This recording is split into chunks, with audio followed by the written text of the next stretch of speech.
ಈಗಾಗಲೇ ಬಂದು ಇಲ್ಲಿ ನೆರೀತಾ ಇರುವಂತದ್ದು. ಯಾಕಂದ್ರೆ ಅವರು ಕಣ್ತುಂಬಿಕೊಳ್ಳಬೇಕೊಳ್ಳೋದಕ್ಕೆ ಬಹಳ ದಿನಗಳಿಂದ ಕಾತುರದಿಂದ ನೋಡ್ತಾ ಇದ್ರು. ಅಂದ್ರೆ ನೆಹರು ಸ್ಟೇಡಿಯಂನಲ್ಲಿ ಎಲ್ಲೊಂದ್ ಕಡೆ ಕಾರ್ಯಕ್ರಮ ಆಗುತ್ತೆ, ನಾವು ಕೂಡ ಹೋಗ್ಬೋದು, ಮತ್ತೆ ವಿಜಲ್ ಅವ್ರ ಚಿಹ್ನೆ ಏನಿದೆ ಅದನ್ನ ಹಿಡ್ಕೊಂಡು ಅಲ್ಲಿ ಹೋಗೋದ್ರ ಮುಖಾಂತರವಾಗಿ ನೇರವಾಗಿ ವಿಜಯ್ ಅವರನ್ನ ಪದಗ್ರಹಣ ಕಾರ್ಯಕ್ರಮವನ್ನು ನೋಡಬಹುದು ಅನ್ನೋ ಆಸೆಯಲ್ಲಿದ್ರು. ಮತ್ತೆ 2 ಬಾರಿ ಕಾರ್ಯಕ್ರಮ ನಿಗದಿಯಾದಂತಹ ಸಂದರ್ಭದಲ್ಲೂ ಕೂಡ ನೆಹರು ಸ್ಟೇಡಿಯಂನಲ್ಲಿ ಬೆಳಗ್ಗೆಯಿಂದ ಸಂಜೆವರೆಗೂ ಕೂಡ ಸಾಕಷ್ಟು ಸಂಖ್ಯೆಯಲ್ಲಿ ಜನಸಾಗರದಂತೆ ಅಭಿಮಾನಿಗಳು ನೆರೆದು ಬರ್ತಾ ಇದ್ರು. ಈಗ ಇದ್ದಕ್ಕಿದ್ದಂತೆ ಒಂದು ರೀತಿ ಐಡ್ರಾಮಾದ ರೀತಿಯಾಗಿ ಬೆಳವಣಿಗೆ ಆಗಿರುವಂತದ್ದು 120 ಶಾಸಕರ ಸಂಖ್ಯೆ. ಯಾವುದೇ ಕ್ಷಣದಲ್ಲಾದ್ರೂ ಕೂಡ ರಾಜ್ಯಪಾಲರು ಬೇರೆ ಬೇರೆ ರೀತಿಯ ತೀರ್ಮಾನ ಕೈಗೊಳ್ಳಬಹುದು ಅನ್ನೋ ಆತಂಕದಲ್ಲಿ ವಿಜಯ್ ಅವರು ನೇರವಾಗಿ ಗವರ್ನರ್ ಭೇಟಿಗೆ ಬಂದಿರುವಂತದ್ದು. 120 ಶಾಸಕರ ಸಂಖ್ಯೆ ಅಲ್ಲಿ ಮಂಡಿಸಿ ಅಂತಿಮವಾಗಿ ಸರ್ಕಾರ ರಚನೆಗೆ ಹಕ್ಕು ಮಂಡಿಸುವಂತ ನಿಟ್ಟಿನಲ್ಲಿ ಕೂಡ ಈಗಾಗಲೇ ಮುಂದಾಗಿದ್ದಾರೆ. ಹಾಗಾಗಿ ಒಂದ್ ವೇಳೆ ಏನಾದ್ರು ಗವರ್ನರ್ ಇವತ್ತು ಅನುಮತಿಯನ್ನ ಕೊಟ್ಟಿಲ್ಲ ಅಂತಂದ್ರೆ ತಮಿಳುನಾಡಲ್ಲಿ ಯಾವುದೇ ಕಾರಣಕ್ಕೂ ಕೂಡ ಸರ್ಕಾರ ಹಕ್ಕು ರಚನೆ ಮಾಡೋದಕ್ಕೆ ಸಾಧ್ಯವಿಲ್ಲ. ಮತ್ತೊಂದು ಕಡೆ ಎರಡನೇ ಪಕ್ಷವಾಗಿ ಎಡಿಎಂಕೆನೂ ಬರಬಹುದು ಅಥವಾ ಡಿಎಂಕೆನೂ ಕೂಡ ಮಿತ್ರ ಪಕ್ಷ ಇಲ್ಲ ಒಂದ್ ಕಡೆ ಒಟ್ಟಾಗಿ ಬಂದು ಸರ್ಕಾರ ರಚನೆಗೆ ಅವರು ಕೂಡ ಗವರ್ನರ್ನ ಭೇಟಿಯನ್ನ ಮಾಡಿ ಅವಕಾಶವನ್ನು ಕೇಳಬಹುದು. ಆ ಒಂದು ಆತಂಕ ನಟ ವಿಜಯ್ ಅವರಿಗೂ ಕೂಡ ಇದೆ. ಸಿನಿಮಾ ನಟರಾಗಿದ್ರು ಕೂಡ ರಾಜಕೀಯದಲ್ಲಿ ಹೊಸದಾಗಿದ್ರು ಕೂಡ ಅವ್ರಿಗೆ ಎಲ್ಲ ಒಂದ್ ಕಡೆ ಶಾಸಕರ ಹೊಂದಾಣಿಕೆ ಮಾಡೋದಕ್ಕೆ ಸಂಖ್ಯಾಬಲವನ್ನ ಜಾಸ್ತಿ ಮಾಡಿಕೊಳ್ಳೋದಕ್ಕೆ ಸ್ವಲ್ಪ ಟೈಮ್ ಹಿಡಿತು. ಆದ್ರೆ ಈಗ ಆದಷ್ಟು ಬೇಗ ತಮಿಳುನಾಡಿನ ಮುಖ್ಯಮಂತ್ರಿ ಆಗಬೇಕು ಅನ್ನೋದು ಪಣವನ್ನು ನಟ ವಿಜಯ್ ಅವರು ಮಾತ್ರ ತೊಟ್ಟಿದ್ದಾರೆ. ಯಾವುದೇ ಕಾರಣಕ್ಕೂ ಕೂಡ ಅವರು ಎಲ್ಲೂ ಕೂಡ ಮಾತಾಡಿರಲಿಲ್ಲ. ಇಲ್ಲೊಂದ್ ಕಡೆ ಅಭಿಮಾನಿಗಳು ಸಾಕಷ್ಟು ತಮ್ಮ ಆಕ್ರೋಶವನ್ನು ಕೂಡ ವ್ಯಕ್ತಪಡಿಸಿದ್ದಾರೆ. ಕಳೆದ 4-5 ದಿನಗಳಿಂದ ಎಲ್ಲಾ ಜಿಲ್ಲಾ ಕೇಂದ್ರಗಳಲ್ಲಾಗಿರ್ಬೋದು, ಎಲ್ಲಾ ನಗರಗಳಲ್ಲಾಗಿರ್ಬೋದು ನಟ ವಿಜಯ್ ಅವರು ಆದಷ್ಟು ಬೇಗ ಮುಖ್ಯಮಂತ್ರಿಗಳಾಗಬೇಕು, ಸ್ಟಾಲಿನ್ ಮತ್ತೆ ಪಳನಿಸ್ವಾಮಿ ಅವರು ಈ ನಟ ವಿಜಯ್ ಅವರಿಗೆ ಅಧಿಕಾರ ತಪ್ಪಿಸೋದಕ್ಕೆ ಈ ರೀತಿಯ ತಂತ್ರಗಾರಿಕೆಯನ್ನ ಮಾಡಿದ್ದಾರೆ ಅನ್ನೋ ಆಪಾದನೆಯನ್ನು ಕೂಡ ನೇರವಾಗಿ ಅಭಿಮಾನಿಗಳು ಕೂಡ ವ್ಯಕ್ತಪಡಿಸಿದ್ರು. ಈಗ ನಟ ವಿಜಯ್ ಅವರು ಮುಖ್ಯಮಂತ್ರಿ ಆಗ್ತಾರೆ ಅನ್ನೋ ವಿಚಾರ ಬೆಳಿಗ್ಗೆ ಆಗ್ತಾರೆ ಅನ್ನೋ ವಿಚಾರ ಕೂಡ ಇತ್ತು. ಹಾಗಾಗಿನೇ ಇವತ್ತು ಬೆಳಿಗ್ಗೆ 11 ಗಂಟೆಗೂ ಕೂಡ ಜನಸಾಗರದಂತೆ ನೆಹರು ಸ್ಟೇಡಿಯಂನಲ್ಲಿ ನೆರೆದಿತ್ತು. ಈಗ ಅಂತಿಮವಾಗಿ ಜನರಿಗೆ, ತಮಿಳುನಾಡಿನ ಜನರಿಗೆ ಶಾಕ್ ಆಗುವಂತ ಒಂದು ರೀತಿಯಲ್ಲಿ ಈಗ ಬೆಳವಣಿಗೆಗಳಾಗ್ತಾ ಇರುವಂತದ್ದು. ಅದು ರಾಜಭವನದ ಒಳಗಡೆನೆ ಒಬ್ಬ ಮುಖ್ಯಮಂತ್ರಿಯಾಗಿ ಪ್ರಮಾಣ ವಚನ ಸ್ವೀಕಾರ ಮಾಡುವಂತ ಒಬ್ಬ ನಾಯಕರು ಇಲ್ಲ ಒಂದ್ ಕಡೆ ಇಷ್ಟು ಆತರದಲ್ಲಿ ಇಷ್ಟು ವಿಳಂಬವನ್ನು ತೆಗೆದುಕೊಂಡು ಅಂತಿಮವಾಗಿ ಎಲ್ಲ ಒಂದ್ ಕಡೆ ಬೇರೆ ಬೇರೆ ರೀತಿಯಂತ ಒಂದು ಕಾನೂನು ತೊಡಕುಗಳಾಗುತ್ತೆ ಅಥವಾ ರಾಜಕೀಯವಾದ ತೊಡಕುಗಳಾಗುತ್ತೆ ಅನ್ನೋ ಕಾರಣಕ್ಕೋಸ್ಕರವಾಗಿ ಇದೀಗ ರಾಜಭವನಕ್ಕೆ ಬಂದು ಅಲ್ಲೇ ಪದಗ್ರಹಣವನ್ನ ಕಾರ್ಯಕ್ರಮವನ್ನ ಮಾಡುವಂತ ನಿಟ್ಟಿನಲ್ಲಿ ಕೂಡ ಈಗಾಗಲೇ ಮುಂದಾಗಿದ್ದಾರೆ. ನಟ ವಿಜಯ್ ಅವರು ಕೇವಲವಾಗಿ ಬಂದಿದ್ದಾರೆ.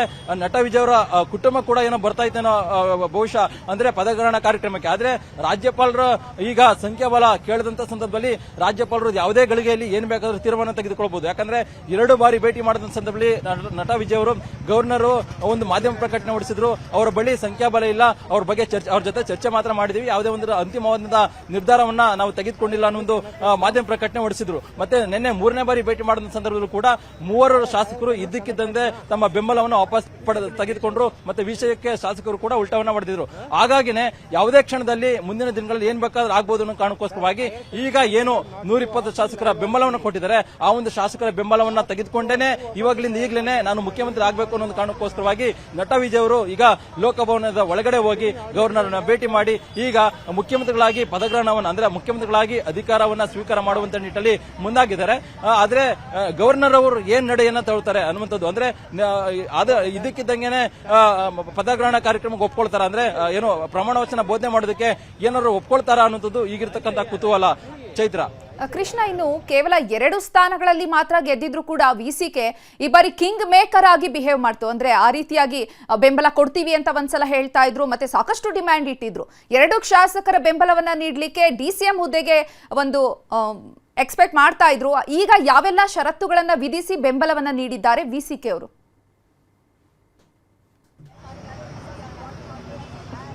ಇವಾಗ ಅವರು ಮಾಧ್ಯಮಗೋಷ್ಠಿ ಮಾಡಿದ್ದಾರೆ ಚೈತ್ರ. ಬಹಳ ಪ್ರಮುಖವಾಗಿ ಯಾವುದೇ ಒಂದು ಷರತ್ತುಗಳಿಲ್ಲದೆ ನಾವು ಸರ್ಕಾರ ರಚನೆ ಮಾಡೋದಕ್ಕೆ ನಾವು ಸಪೋರ್ಟ್ ಮಾಡ್ತೀವಿ ಅನ್ನೋ ಮಾತನ್ನ ಬಿಸಿಕೆ ಪಕ್ಷದ ನಾಯಕರುಗಳು ಹೇಳಿದ್ದಾರೆ. ಆದ್ರೆ ಆಂತರಿಕವಾಗಿ ಮಾತ್ರ ಒಂದು ಕಂಡೀಷನ್ ಹಾಕಿರುವಂತದ್ದು ಡಿಸಿಎಂ ಹುದ್ದೆಯನ್ನು ಕೊಡಬೇಕು, ಅದ್ರ ಜೊತೆಗೆ ಪೆರಂಬೂರು ಕ್ಷೇತ್ರವನ್ನು ಕೂಡ ಬಿಟ್ಕೊಡ್ಬೇಕು ನಿಟ್ಟಲ್ಲಿ. ಅದ್ರ ಬಗ್ಗೆ ಇನ್ನೂ ಕೂಡ ನಟ ವಿಜಯ್ ಅವರು ಅಂತಿಮವಾದ ತೀರ್ಮಾನವನ್ನು ತೆಗೆದುಕೊಂಡಿಲ್ಲ. ಆದ್ರೆ ಈಗ ಸರ್ಕಾರ ರಚನೆ ಮಾಡಬೇಕು. ಅವ್ರಿಗೆ ಇರುವಂತಹ ಒಂದು ಸವಾಲು ಏನಂತಂದ್ರೆ ಆದಷ್ಟು ಬೇಗ ಸರ್ಕಾರ ರಚನೆ ಮಾಡಬೇಕು, ಮತ್ತೊಂದು ಕಡೆ ಮುಖ್ಯಮಂತ್ರಿಗಳಾಗಿ ಅಧಿಕಾರವನ್ನು ತೆಗೆದುಕೊಳ್ಬೇಕು, ಅದಾದ ಬಳಿಕವಾಗಿ ಅಧಿವೇಶನ ಕರೆಯಬೇಕು, ಅಧಿವೇಶನದಲ್ಲಿ ಸ್ಪೀಕರ್ ಆಯ್ಕೆ ಮಾಡಬೇಕು, ಅದಾದ ಬಳಿಕವಾಗಿ ಇಲ್ಲ ಒಂದ್ ಕಡೆ ಬಹುಮತವನ್ನ ಸಾಬೀತುಪಡಿಸುವಂತ ನಿಟ್ಟಿನಲ್ಲಿ ಕೂಡ ಕೆಲಸವನ್ನು ಮಾಡಬೇಕು. ಆಗ ಮಾಡಿದ್ರೆ ಮಾತ್ರ ಇಲ್ಲ ಒಂದ್ ಕಡೆ ತಾವು ಮುಖ್ಯಮಂತ್ರಿ ಆಗೋದಕ್ಕೆ ಸಾಧ್ಯ. ಆದ್ರೆ ಅದು ಆಗಿಲ್ಲ ಅಂತಂದ್ರೆ ಗವರ್ನರ್ ಕೂಡ ಈಗ ನಾಳೆ ಭಾನುವಾರ ಇದೆ, ಭಾನುವಾರ ಆಗಿರ್ತಕ್ಕಂಥ ಸಂದರ್ಭದಲ್ಲಿ ಸಹಜವಾಗಿಯೇ ಯಾವುದೇ ಒಂದು ಚಟುವಟಿಕೆ ಕೂಡ ನಡೆಯೋದಿಲ್ಲ, ಸರ್ಕಾರಿ ರಜೆ ಇದೆ. ಹಾಗಾಗಿ ಗವರ್ನರ್ ಕೂಡ ಯಾವುದೇ ಒಂದು ಅನುಮತಿಯನ್ನು ಕೊಡೋದಿಲ್ಲ, ಯಾವುದೇ ಒಂದು ಭೇಟಿಗೂ ಕೂಡ ಅವಕಾಶ ಮಾಡಿಕೊಡೋದಿಲ್ಲ. ಆದ್ರೆ ಕೊನೆಯ ಕ್ಷಣದಲ್ಲಿ ನಾವು ಗಮನಿಸಬೇಕು ಚೈತ್ರ, ಕೊನೆಯ ಕ್ಷಣದಲ್ಲಿ ಗವರ್ನರ್ ಕೂಡ ರಾಜ್ಯ ಕೇರಳ ಪ್ರವಾಸ ಪ್ರವಾಸವನ್ನು ಕೈಗೊಂಡಿದ್ರು. ಆದ್ರೆ ಯಾವಾಗ ನಟ ವಿಜಯ್ ಅವರು ಬರ್ತೀನಿ ಅಂತ ಹೇಳಿ ಕೊನೆಗೆ ಭೇಟಿ ಸಿಗಲ್ಲ ಅಂತ ವಿಚಾರ ಗೊತ್ತಾಗ್ತಿದ್ದಂಗೆನೆ ಮತ್ತೊಂದ್ ಕಡೆ ಅದು ವಿವಾದ ಆಗುತ್ತೆ ಅನ್ನೋ ಕಾರಣಕ್ಕೋಸ್ಕರವಾಗಿ ಗವರ್ನರ್ ಕೂಡ ತಮ್ಮ ನಡೆಯನ್ನ ಚೇಂಜ್ ಮಾಡ್ಕೊಳ್ಳೋದ್ರ ಮುಖಾಂತರವಾಗಿ ಅಂತಿಮವಾಗಿ ನಟ ವಿಜಯ್ ಅವರಿಗೆ ಅವಕಾಶವನ್ನು ಮಾಡಿಕೊಟ್ಟಿದ್ದಾರೆ. ಇದೀಗ ಅದರ ಅವಕಾಶದಂತೆ ನಟ ವಿಜಯ್ ಅವರು ಗವರ್ನರ್ ಭೇಟಿಗೆ ಹೋಗಿದ್ದಾರೆ. ಗವರ್ನರ್ ಭೇಟಿ ಮಾಡಿ ಈಗಾಗಲೇ ಚರ್ಚೆ ಕೂಡ ಮಾಡ್ತಾ ಇದ್ದಾರೆ. ಧನ್ಯವಾದ ಕೃಷ್ಣ ತಮ್ಮೆಲ್ಲ ಮಾಹಿತಿಗಾಗಿ. ಇನ್ನು ಈ ವಿಚಾರಕ್ಕೆ ಸಂಬಂಧಪಟ್ಟಂತೆ ನಮ್ಮ ಜೊತೆ ಮಾತನಾಡಲಿಕ್ಕೆ ಸುಪ್ರೀಂ ಕೋರ್ಟ್ ವಕೀಲರಾದಂತಹ ಅಶೋಕ್ ಆರ್ನಳ್ಳಿ ಅವರು ದೂರವಾಣಿ ಸಂಪರ್ಕದಲ್ಲಿದ್ದಾರೆ. ನಮಸ್ತೆ ಸರ್. ನಮಸ್ಕಾರ ಸರ್, ತಮಿಳುನಾಡಿನ ರಾಜಕೀಯ ಚದುರಂಗವನ್ನ ನಾವು ಗಮನಿಸ್ತಾ ಇದ್ದೀವಿ. ಇಂತಹ ಒಂದು ಸಂದರ್ಭದಲ್ಲಿ ಗವರ್ನರ್ ಅವರ ಒಂದು ಕರ್ತವ್ಯ ಯಾವ ರೀತಿಯಾಗಿರುತ್ತೆ? ಅಂದ್ರೆ ಈ ಸಂದರ್ಭದಲ್ಲಿ ಯಾರಿಗೆ ಬಹುಮತ ಇದೆ, ಯಾರಿಗೆ ಸರ್ಕಾರ ರಚನೆ ಕೊಡಬೇಕು ಅನ್ನೋದು ರಾಜ್ಯಪಾಲರ ವಿವೇಚನಾಧಿಕಾರಕ್ಕೆ ಒಳಪಟ್ಟಿರುತ್ತೆ. ಆದ್ರಿಂದ ಈಗ ಒಂದು ಸಿಂಗಲ್ ಲಾರ್ಜೆಸ್ಟ್ ಪಾರ್ಟಿ, ಇನ್ನೊಂದು ಎರಡನೇದು ಈ ಸಿಂಗಲ್ ಲಾರ್ಜೆಸ್ಟ್ ಪಾರ್ಟಿಗೆ ಬಹುಮತ ಇದೆಯಾ ಇಲ್ವಾ ಅನ್ನೋದು ಎರಡನೇ ಪ್ರಶ್ನೆ. ಈಗ ರಾಜ್ಯಪಾಲರು ತಗೊಂಡಿರೋ ನಿಲುವೇನು ಅಂದ್ರೆ, ನೀವು ಮೇಲ್ನೋಟಕ್ಕಾರು 118 ಶಾಸಕರು ನಿಮ್ ಬೆಂಬಲ ಇದ್ರೆ ನಾನು ಪ್ರಮಾಣ ವಚನ ಕೊಡ್ತೀನಿ ಅನ್ನೋ ರೀತಿ ನಿಲುವನ್ನ ತೆಗೆದುಕೊಂಡಿದ್ದಾರೆ. ಆದ ಕಾರಣ ಈ ವಿಜಯ್ ಅವರು, ಅವರ ಟಿವಿಕೆ ಪಕ್ಷದವರು ಯಾವಾಗ 118 ಜನ ನಮ್ಮ ಜೊತೆ ಇದೆ ಅಂತ ಹೇಳಿ ಮೇಲ್ನೋಟಕ್ಕೆ ತೋರಿಸೋ ಹಾಗೆ ಅವರಿಗೆ ಮಾಹಿತಿಯನ್ನ ಕೊಟ್ಟಂತ ಪಕ್ಷದಲ್ಲಿ ಅವ್ರಿಗೆ ಪ್ರಮಾಣ ವಚನ ಕೊಡೋದಕ್ಕೆ ರಾಜ್ಯಪಾಲರು ಸಿದ್ಧರಿರ್ತಾರೆ. ಅವರಿಗೆ 118 ಜನ ಅವರಿಗೆ ಸಿಗದಲೇ ಹೋದಾಗ ಆಗ ನಂತರ ಏನಾಗುತ್ತೆ ಅನ್ನೋದನ್ನ ರಾಜ್ಯಪಾಲರು ಏನ್ ಮಾಡ್ತಾರೆ ಅನ್ನೋದನ್ನ ಕಾದ್ ನೋಡ್ಬೇಕು ಅವಾಗ. ಸರ್ ಅಶೋಕ್ ಸರ್, ಇನ್ನು ನಾವು ಈ ಹಿಂದೆ ನಮ್ಮ ಕರ್ನಾಟಕದ್ದೇ ಎಕ್ಸಾಂಪಲ್ ಅನ್ನ ತಗೊಳ್ಳೋದಾದ್ರೆ ಯಾವ್ದು ಅತಿ ಹೆಚ್ಚು ಸೀಟ್ಗಳನ್ನ ಹೊಂದಿರುತ್ತೆ ಆ ಪಾರ್ಟಿಗೆ ರಾಜ್ಯಪಾಲರೇ ಕರೆದು ಹಕ್ಕು ಮಂಡನೆಗೆ ಅವಕಾಶವನ್ನ ಮಾಡ್ತಾ ಇದ್ರು. ಆದರೆ ತಮಿಳುನಾಡಲ್ಲಿ ಯಾಕೆ ಇಷ್ಟೊಂದು ತಡ ಮಾಡಿದ್ದು, ವಿಳಂಬ ಧೋರಣೆ ಯಾಕೆ? ಅಂದ್ರೆ ರಾಜ್ಯಪಾಲರ ನಿಲುವೇನು ಅಂತ ಹೇಳಿದ್ರೆ, ನಾನೀಗ ಪ್ರಮಾಣ ವಚನ ಬೋಧಿಸಿ ಮತ್ತೆ ನಂತರ ನಿಮಗೆ ಸಾಬೀತು ಮಾಡೋದಕ್ಕೆ ಆಗುತ್ತೆ ಅಲ್ಲಿ ವಿಧಾನಸಭೆಯಲ್ಲಿ ಮಾಡೋಕ್ ಆಗದಲ್ಲೇ ಹೋದ್ರೆ ಮತ್ತೆ ಸರ್ಕಾರವೇ ಬಿದ್ದು ಹೋಗುತ್ತೆ. ಅಂತ ಸಂದರ್ಭಕ್ಕೆ ಅವಕಾಶ ಕೊಡೋದು ಬೇಡ.